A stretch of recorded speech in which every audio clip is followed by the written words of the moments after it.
Greetings all. Well, considering we have now entered the days of the Hopi shaman's man of the red hat prophecy, I figure before this whole thing plays out, most Americans are going to require at least 6 reefers each day to be able to make the duration, aka cannabis cigarettes. For those of you who aren't old enough to know what a reefer is. Yeah, so I'm going to start classes on how a person might grow a cannabis garden. There's different laws everywhere, and I mean, some places are recreational and some places are medical and blah blah. So it's such a hodgepodge that there's very little I can say other than, I can talk a bit about the Hawaiian regulations, but that's about it. Here, it's medical, all right? If you got the medical card, then you're allowed to grow 10 plants, okay, at one time. Now, of course, with Hawaii being a tropical climate, that doesn't mean 10 plants a year, okay, because we can continue successive crops. As long as you're taking the one out before you put the next one in, you're in compliance. All right, so on the laws, they're a mess. Otherwise, the first thing a person would need to do is to source seeds. Okay, I happen to have some seeds right here in my hand. Seeds are commercially available legally in the United States of America. That happened because of the industrial hemp laws, when we legalized industrial hemp and industrial hemp seed for granola and so on. You cannot tell the difference between the industrial seed and the regular seed without some sort of genetic assay. So at a glance, they're the same thing. So the government said, well, we don't care. Trade in seed. So it's legal, all right? Now, if you're here in Hawaii, technically you should be able to sell seeds. I've seen people do it on pop-up roadside makeke and stuff. I haven't seen that for a while, but we do see some pop-up stands occasionally. You'd have to have a medical permit to do it, or you'd have to have the state's cannabis growing license for farmers in order to do this, because otherwise, where'd you get the seed, right? Okay, so that covered. Seed sources. For most of us, we're going to go commercial. Now, maybe you go to your local dispensary, you're going to find seed for sale. Some of them do that. They also sell clones, usually, as typical, the cutting plants. But mail order seed, there's so much of it, and it's really almost a better choice because some of the growers, say for instance, seedsman.com, seedsman.com does business with all the growers, and so they got everybody's stuff and all varieties, okay? That's a candy store, and they're a good company. I've done business with them. I trust them. Also, Ace Seeds, who specializes in landrace cannabis, is also another really good source for seeds. All right, then you may have friends who have seeds. In my case, that's how we do business here. Okay, for the most part, seed in Hawaii is hand to hand. Right here, I happen to have some seed. Well, it came to me from a friend, labeled as grape gas crossed blackberry moonshine. Originally, he likes to do hybrids, but in the bag actually is my Panama red seed. It's the original. It had come out of a freezer. It had been in storage for 30 years, and so this stuff goes back to the days of Haight-Ashbury. It's the real thing, and I like growing it. It works really well here. Otherwise, I have a thing here that the guys who gave it to me call it the stone. And it was bred and developed by a guy down there in Lower Puna who does a jungle cannabis cup judging every year. Yeah, and this was his variety. He's been working with it. It kind of resembles Old Mexican, in my opinion. It's nice, and it works well here outdoors. All right, so now on that, wherever you're getting your seed from, you're going to make sure that the seed is well adapted to the type of growing conditions that you're going to use. Some people are going to work indoors under lights. Some people are going to work with hydroponics. Some people are going to work with lights and soils. Others are going to work out in the garden, okay? And so, and all our environments, too, other than the indoor ones, are all different. You know, conditions in the Great Lakes are not the same as conditions in Hawaii or in California. And so, choosing the seed source. Here locally, we have guys that do growing both indoors and outdoors. And so most of them have some kind of seed that you might be able to get from them that could work. Otherwise, Seedsman.com, for instance, has incredible filters. You go onto their website and you can just punch on this, punch on that, and say, oh, I want it to be mold resistant, I need it to be auto flowering, you know, and blah, blah, blah. And all the varieties will come up. And that's probably the easiest and the best way to approach all of this if you are new. Okay. Otherwise, you will hear plenty about starting seeds in paper towels in a plastic bag. And in fact, even Hawaii's medical cannabis website, which has a tremendous amount of information on it. Yeah, I was looking at it the other day when they sent me an email and some of the brand new stuff. They're talking about how to grow, how to make cuttings, you know, and this and that. And the ways you can use, I had kind of completely overlooked the possibility of cannabis suppositories. That was on their website. I could think of a few people that could desperately use some of those. Anyhow, they had mentioned in their website about this process of putting seeds between damp paper towels and germinating them. Now, I use this, but I only do it if I have, say, seed that might be questionable. I want to know, what is the germination percentage here?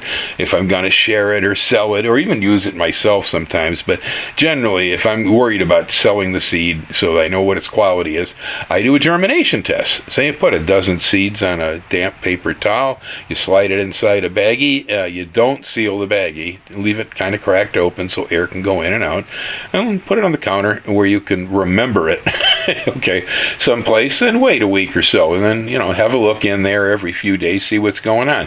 And if you had a dozen seeds and only 6 of them sprout, hey, you know, you got 50% germination. All right. So I don't use that technique. The reason I never use it except for germination testing is that seeds don't really like being disturbed. And in nature, seeds don't sprout in a paper towel. All right, they don't sprout in a plastic bag. In nature, a seed hits the ground and it begins to grow. The root heads downward. Okay, well, I like to start in soil and move from there to larger soil containers, shuffling things about as quickly as the plants hit the sides of the container walls, so they don't really know that they've been transplanted or, you know, that they've been in pots, so to speak.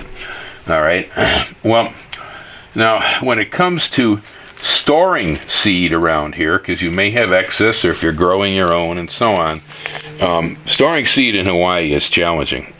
I use mason jars, plain old canning jars, and I put silicon dioxide. This is the this silica desiccant that you use for drying out flowers. There's one in your aspirin bottle and so on. You know, it pulls the moisture out. I pack the seeds with silicon desiccant, and then I put them in the refrigerator. And when I pull them out, I don't leave the jar open for long. I pull out whatever it is I'm looking for and cap the jar back up, because cold seeds draw moisture. Yeah, so you don't want to be, you know, playing around that way. The moisture here, and maybe it's the average temperatures, will kill seed fast. Yeah, I've lost so much seed here until I figured that out. Anywho, past that, this whole process is pretty basic. Right here, I have the stone. And I'm looking at it here and I'm saying, yeah, I'd say most of that seed looks like it's in pretty good shape. They're fairly dark. And so I'm going to go ahead here and I'm going to pock some holes. Like that, into my 6-packs. And then I'm going to drop one seed in each one of the holes. I have gone down, I guess the top of my fingernail as far as measuring devices.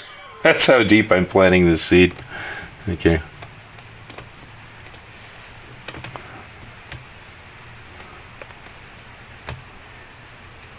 There.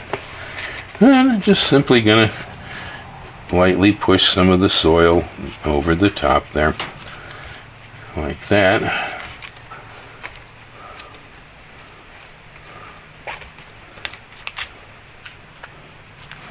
There we go.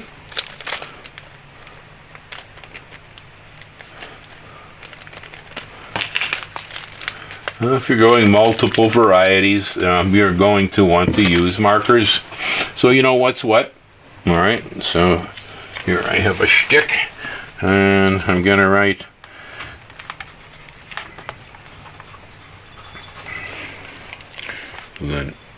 the name of the variety on there. Push it in. Alright, so next question I'm sure people will have. What is that stuff you got in those 6-packs, Bill? Well, it is ProMix BX with biofungicide and micronizing. This is it's a general purpose grow mix. I have not added anything to it. It already has some fungal inoculants and so on that are in there. It's predominantly made out of milled sphagnum moss and perlite, as you can see. Now, I'm not adding any fertilizer or anything at this point. Seeds do not need fertilizer to germinate, all right? It's actually counterproductive because sometimes you can burn the seed by doing that.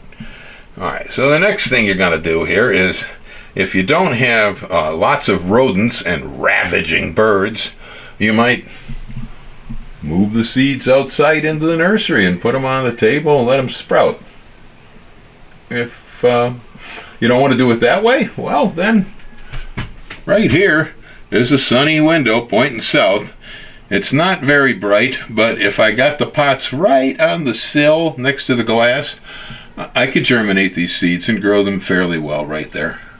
Okay, that is enough light, although I got a pretty long overhang on this roof, so it's not real bright. It's not ideal, but it could be done.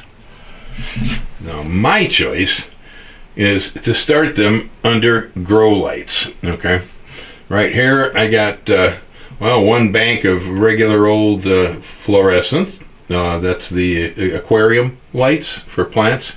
And then I got another one here. This is one of them fancy LED jobs over here. It's got a adjustable knob over there on one end of it. I'm running it right now at maybe about 25% intensity. Like I say here, medical cannabis laws limit 10 plants. That's all they let you have at one time.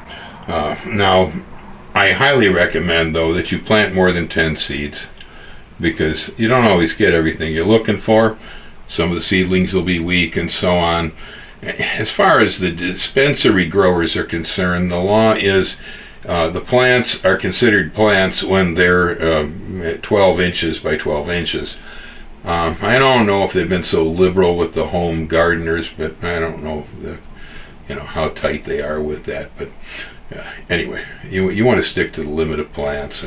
But I do recommend planting extra seeds and then throwing the bad seedlings out, disposing of them, so that you end up with at least 10 good seedlings. Now, you're going to have one other issue too, and that's when you're sourcing your seed, you may be looking at feminized seed. Well, then everything you get is going to be female.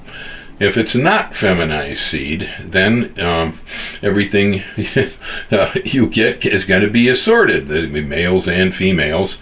And so maybe 50-50, if you planted 10 seeds, maybe half of them are going to be males You're probably only going to want to hang on to a single male if you're trying to raise seed and control pollination, and not going to want to just stick them all out there in the field and let it go crazy. Alrighty. Well, so Gracie has been faithfully hanging out with Bill and listening to all this and going, okay, Bill, you done yet? Huh? Well, folks, there's a little bit about getting your seeds started. All right, now, coming up next, I am going to talk about soil mediums and fertilizers. I will talk about making cuttings or clones of your cannabis plants. I might even get around to talking about companion crops in your cannabis patch. Like, for instance, cannabis historically drives away cabbage moths from cabbage and broccoli. So cabbage and broccoli are great companion crops in the cannabis patch. Anyhow, we're going to cover a lot more here. And if I get real lucky, I might even be able to bring in a few of the cannabis experts that live right around here, and we got plenty of them. Okay, aloha. Y'all have a wonderful day.